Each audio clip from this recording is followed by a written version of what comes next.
There's a war going on. On one side are the thieves trying to steal your identity and your money. On the other side are government and private agencies doing their very best to protect you. But the key to staying protected is you. The only surefire way to not become a victim is to become your own educated advocate. And we'll show you how. Let's start the discussion with identity theft. It's one of the most persuasive crimes in the country.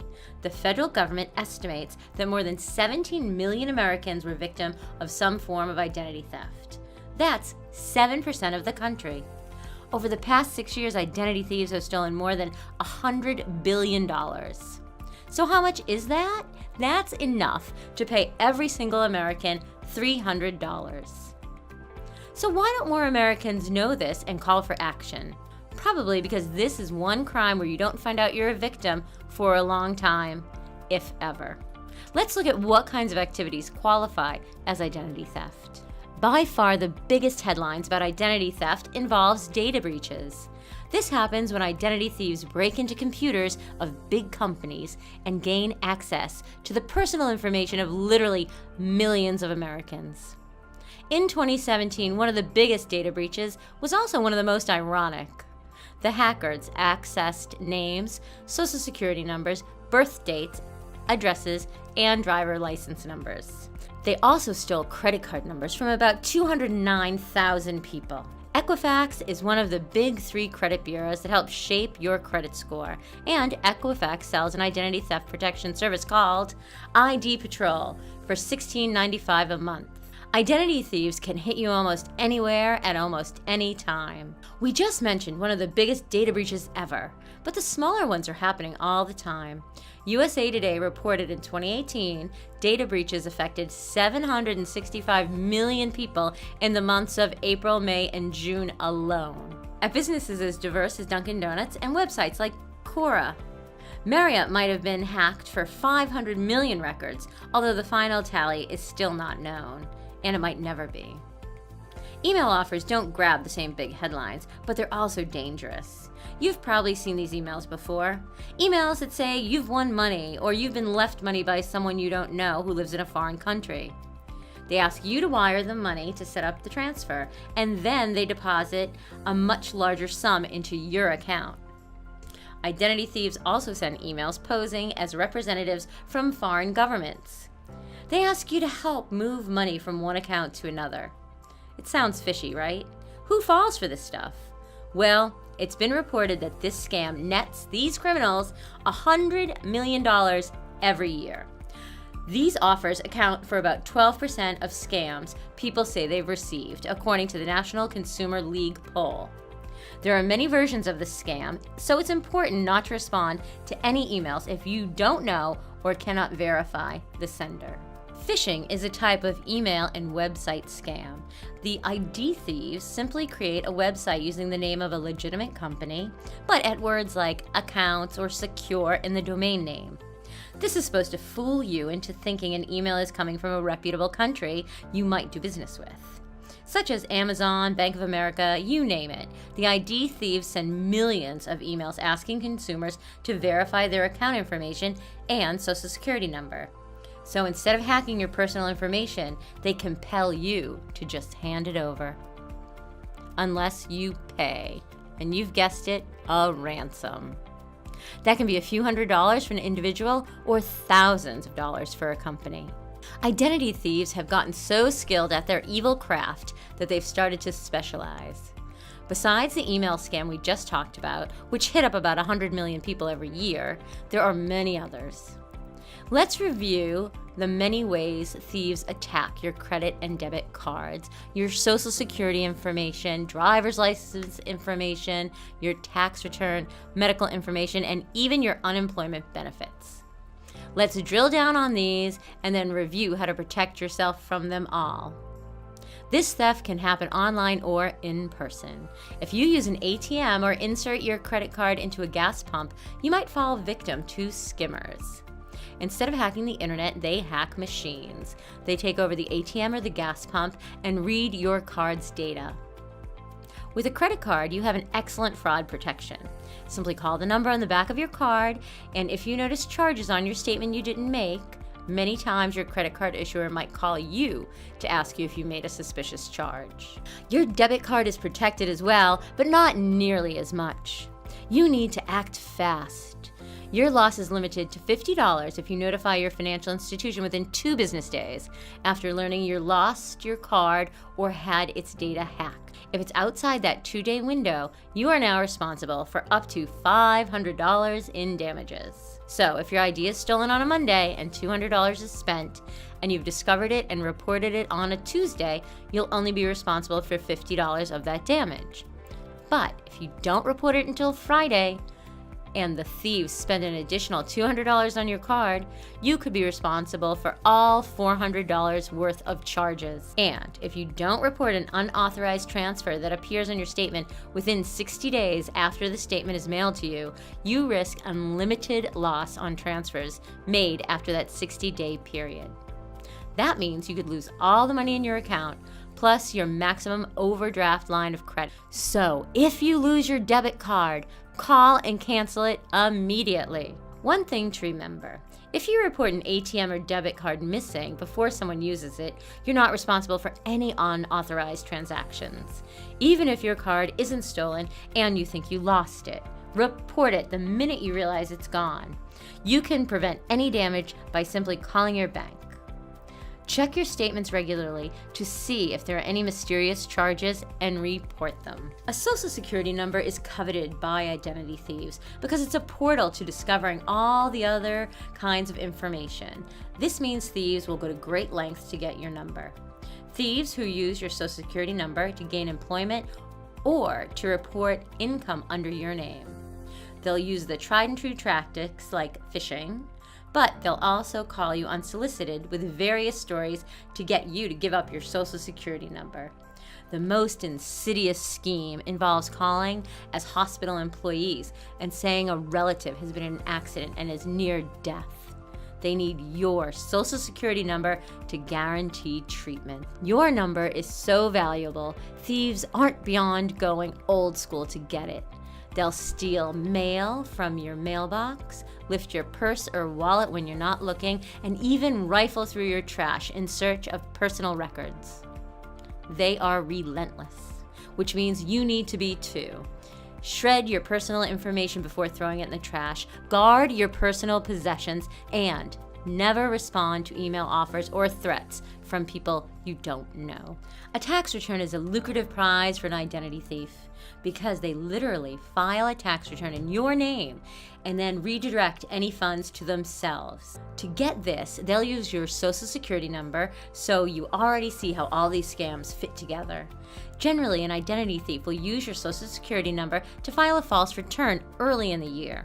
You might not even be aware you're a victim until you try to file your taxes a little later and learn one already has been filed using your social security number. Another popular scam involves phone phishing. Sophisticated sounding agents call you or leave urgent messages, giving fake badge numbers. They mention real IRS center locations to sound as real as possible. Then they'll insist you owe money to the IRS, and they demand it immediately via wire transfer. If you hesitate, they threaten you with big fines or even arrest. Avoiding these scams is easy if you know one crucial fact. The IRS will never contact you by phone, only through certified mail. If anyone calls you saying they are with the IRS, hang up immediately. You can also file a report with the police and a complaint with the Federal Trade Commission. The IRS also has a page on its websites that explains what you can do. This should come as no surprise, but identity thieves are usually career criminals, which means they might have a record preventing them from getting their own driver's license. So, what do? Simple. Steal yours. How? If the thief looks like you and has some skill at fake IDs, that's easier. Or they could simply steal yours and use it outright. But what if the thief has now pretended to be you at either a traffic stop or during a criminal arrest? You now have a court date to appear for a crime you didn't commit. When you don't show up to the court date that you were completely unaware of, a warrant is issued for your arrest. You can see why this is one of the most serious and traumatic forms of identity theft. If this happens to you, hopefully you'll figure out that your license has been stolen soon enough to prevent these terrible situations. Your first call needs to be to your local law enforcement. By filing a report, you create a paper trail. That way, if crimes are committed in your name, they know you called it in first. Next, go to the DMV immediately to get a new license. If someone can steal your driver's license and mimic you, why stop there? Identity thieves also use your driver's license and social security number in conjunction with your health insurance information. They can either seek medical care themselves or sell the privilege to others, who stick you with the bill. This can include everything from ordinary checkups to prescription drugs to expensive surgery. It can also happen in the workplace if an employee creates fake records to submit false bills to an insurance company. Medical fraud has gone up by over 20% due to so many medical records becoming digital.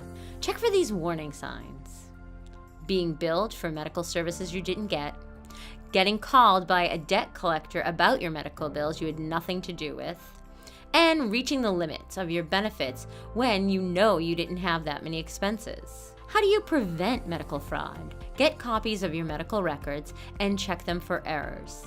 It's no different than checking your credit card statements for the same thing. If you think you've been a victim, contact each doctor, clinic, hospital, pharmacy, laboratory, health plan, and locations where a thief may have used your information. For example, if a thief got a prescription in your name, ask for the records from the healthcare provider who wrote the prescription and the pharmacy that filled it. More than anything, protect your medical information like you would your social security number. Be wary if someone offers you a free health service or product, but requires you to provide your health plan ID number. Medical identity thieves may pretend to work for an insurance company, doctors' offices, clinics, or pharmacy to try to trick you into revealing sensitive information. Instead, thank them and say you'll call back your provider directly. And of course, shred outdated health insurance forms, prescriptions and physician statements, and the labels from prescription bottles before you throw them out. Unemployment fraud is becoming a huge trend. And even though it's been growing for the past few years, everyone hasn't caught on to it yet. Thieves are filing for unemployment benefits and being awarded government money. Over $4 billion was paid out to unemployment fraud back in 2014. And oddly, a very large majority of victims were actually still employed. Despite its name, this isn't a crime that typically targets Americans actually receiving unemployment. Why? Because the thief simply files for unemployment benefits in your name and starts collecting checks from your employer. It's clever because you might not realize it for a long time, since the money isn't coming out of your pocket. But this is still very dangerous because thieves need a lot of your personal information to pull this off, like your social security number and address. If you think they won't use that personal information for other kinds of theft we've spoken about today, you don't know how greedy these thieves are. If you suspect this has happened to you, call the unemployment office in your state as soon as you find out. This can put a quick end to the problem. Even if your HR department tells you they've contacted the unemployment office, it's important that the office receives a verbal statement from you as the victim. This will greatly help their investigation. Before we talk about solutions, let's discuss the warning signs that apply to almost every kind of fraud we've discussed today. One big tip-off is getting denied for new credit if you know you have a decent credit score, because someone else has already abused it. Ditto if you're getting calls from bill collectors for bills that aren't yours. Another easy red flag to spot are errors on your bank or credit card statements, which is why it's so important to spend a few minutes reviewing them each month. Harder to spot are mistakes on your credit reports, but there's a free and easy way to do that. And let's talk about that next. Now that we've scared you to death, let's talk about solutions. We've mentioned a few as we've gone along, but you have some powerful blanket weapons at your disposal. You might already know that your credit report can get saddled with accidental mistakes that can drag down your credit score. But those reports can also tip you off to suspicious activity. Federal law mandates that you can check your credit report free once a year, and not just one, but all three. That's because there are three major credit bureaus: Equifax, Experian, and TransUnion. You get one free report from each. Here's a tip: request one from each bureau every 4 months. That way, you can spot fraud much sooner than just once a year. The three national credit reporting companies also offer free fraud alerts. Why is that? It's a layer of protection that comes in 2 levels. An initial fraud alert can make it harder for an identity thief to open more accounts in your name. When you have this alert on your report, a business must verify your identity before it issues credit. So it may also try to contact you. Be sure that the credit reporting companies have your current contact information so they can get in touch with you. An initial alert is appropriate if your wallet has been stolen or if you've been taken in by a phishing scam. When you place an initial fraud alert on your report, you're entitled to one free credit report from each of the 3 nationwide consumer reporting companies. An extended fraud alert stays on your credit report for 7 years. When you place an extended alert on your credit report, you're entitled to 2 free credit reports within 12 months from each of the 3 credit bureaus. Potential creditors must contact you in person or by phone or other methods that you have provided before they issue credit in your name. The consumer reporting companies must remove your name from marketing lists for pre-screened offers for 5 years unless you ask them to put your name back on the list. Unlike requesting your credit report, you don't need to contact all 3 bureaus to initiate a fraud alert. Contacting just one is enough because they're all legally obligated to notify the others. A credit freeze allows you to restrict access on all of your credit reports. Potential creditors can't get access to your credit information unless you lift the freeze temporarily or permanently. Your current creditors can still access your records, though. These freezes are also free as of just last fall. Unlike a fraud alert, you need to contact all 3 credit bureaus if you want them each to freeze your credit. The biggest drawback to credit freezes is the sheer hassle you'll endure. When you want to thaw your credit, you'll have a PIN from each of the bureaus that will be required by phone or mail. But it might just be worth it for the protection and peace of mind. We've talked a lot about protecting your Social Security information. If you think your information has been compromised, you can contact the Social Security Administration's fraud hotline. You have several methods of reaching the Social Security Administration. Keep your personal information private. Once it's out there, it may not be possible to retrieve it or erase it. Don't post your address, your Social Security number, or other very personal information on social networking sites. Use the privacy settings on social networks to limit who you want to be able to see the information you post. And be very wary of strangers who want to be your friends, since they might be fraudsters instead. And only provide your personal information when it is absolutely necessary for something. If you're not sure why someone wants it, ask.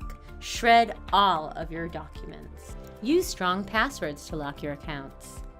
Using passwords can be annoying, but any barriers you put in front of identity thieves to make you less of an attractive target, the better. Can't remember your passwords? It's okay to write them down as long as you store them somewhere safe. Create passwords that aren't easy to guess, not your birthday or your pet's name. And not words that are in the dictionary, since crooks use programs to run through the dictionary in minutes. Do not click on ads or read emails from strangers. They may contain malware. If you receive something like that out of the blue and it looks like it's from someone you know, contact the person to check whether it's legitimate. If you don't recognize the sender, just delete it. Be safe when downloading files and music. Downloading free games or toolbars that you're not familiar with can install spyware or keyloggers on your computer. These programs can track what you do and what you type, including passwords, social security numbers, and the like. Watch out for phishing. If a company unexpectedly asks you for personal information unprovoked by phone or email, odds are it's a phishing attempt. Scammers have gotten very good at disguising their emails to look like they are major corporations. If it seems suspicious, it probably is. If you're a customer of the company, it's best to contact them immediately to find out if they're really trying to reach you. Use firewalls and malware protection. Many computers and smartphones come with them built in, and you can also find this software for free or for sale on the internet. Look for reviews from Tech Magazine and other independent sources. Public Wi-Fi may not be secure. It's convenient, but usually not secure. Crooks can use various high-tech means to eavesdrop on your email or communications on social networks and read what you're typing. If you're banking or shopping with a device, your account numbers could be exposed. Before we dive deeper into governmental protections, let's look at nonprofit offerings. Consolidated Credit offers financial education tools that can help you prevent fraud.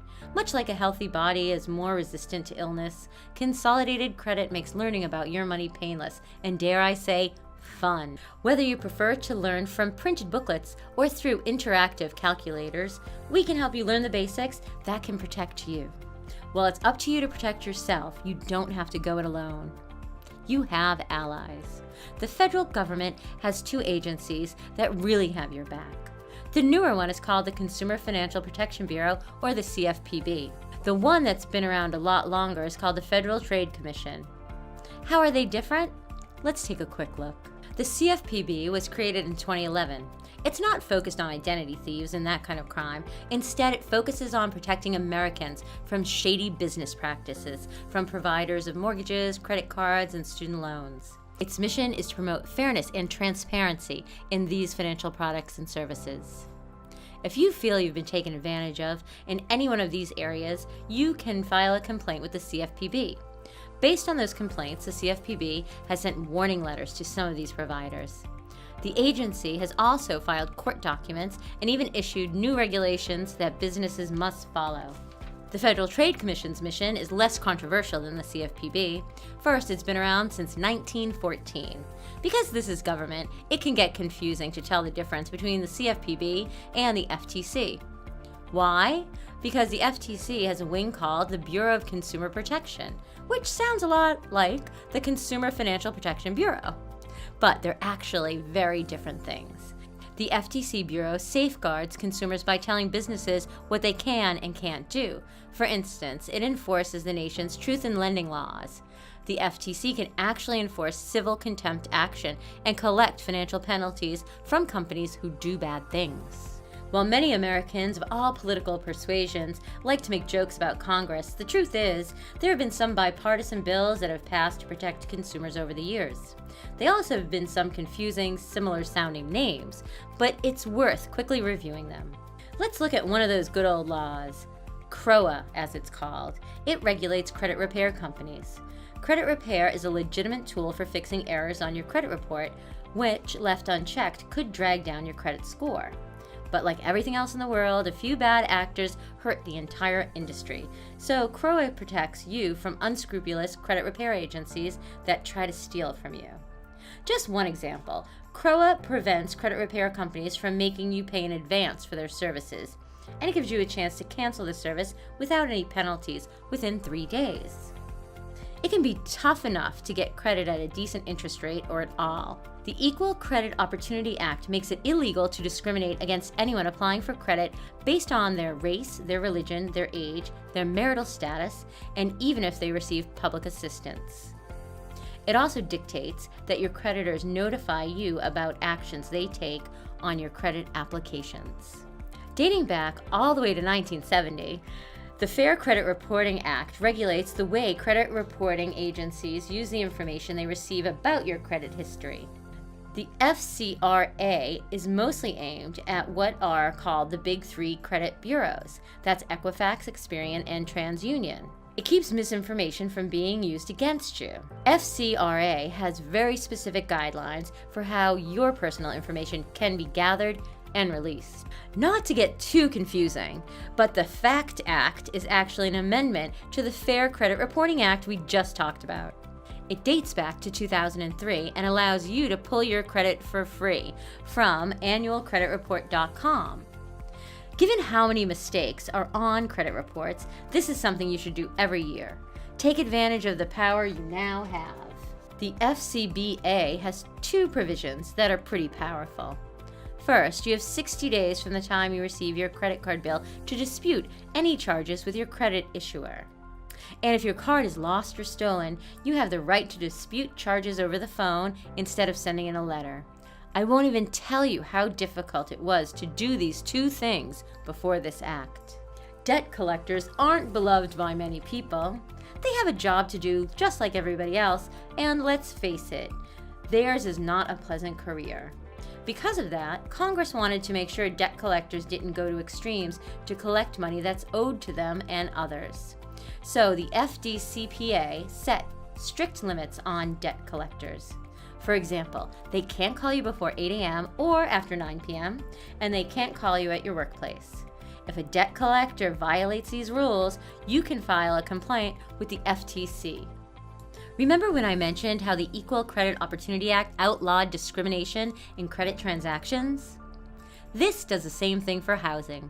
No one can use your race, age, gender, marital status, disability, religion, or other factors against you. And not only when it comes to buying a house, this applies to renting too. It sounds awful, but in the past, some unscrupulous creditors would take advantage of our military personnel when they were serving our country. This act prevents it. It regulates how active duty personnel can be charged credit card interest rates, how their auto loans and apartment leases can be terminated, and even how evictions get processed. It can get a little complicated, but it's something every military member needs to know. Anyone with a smartphone knows how annoying it is to get sales calls you never wanted or asked for. Well, it could be worse if not for this act, which predates smartphones. It passed in 1991 and banned solicitors from calling your home before 8 a.m. or after 9 p.m., and they must maintain a do not call list. Of course, these days, technology has poked holes in this act, so consumer groups are lobbying Congress to tighten up the rules for this new era. This act very specifically bans telemarketers from collecting fees for services until a debt has been settled and sets a time limits on when they can call you, among other things. While it might never apply to you, it's just another example of how government is aware of these financial problems and tries to deal with them. I always think of the Truth in Lending Act as a comparison shopping act. Ever try to figure out if a can of soup is a better deal than another can of soup? One is cheaper, but the other is bigger? It can be draining to figure out which one is more economical. Well, the same thing happens when you apply for credit. TILA requires lenders to offer clear, uniformed disclosures. That's one reason when you apply for a credit card, the terms, fees, and conditions are all listed roughly the same way, so you can comparison shop more intelligently. This act, passed in 2005, changed how individuals can declare bankruptcy. For example, it requires pre-filing and pre-discharge credit counseling course, which is a good change, since the last thing you want is to keep the bad habits that drove you into bankruptcy in the first place. But the act also limits how often you can declare bankruptcy and uses what is called a means test to determine if you're even eligible. The debt management and debt settlement industries need to register, and they must disclose their services and fees so you can make sure you're getting the right service at the right price. Again, it gets kind of technical. It is the government after all, but the philosophy is the same. Namely, that transparency helps you make the right choice, and it keeps businesses honest and competitive. Besides these government actions, you can also get help from nonprofit agencies like Consolidated Credit. Thank you very much for listening today. I hope this helps you protect yourself and gives you peace of mind that you have allies in this fight.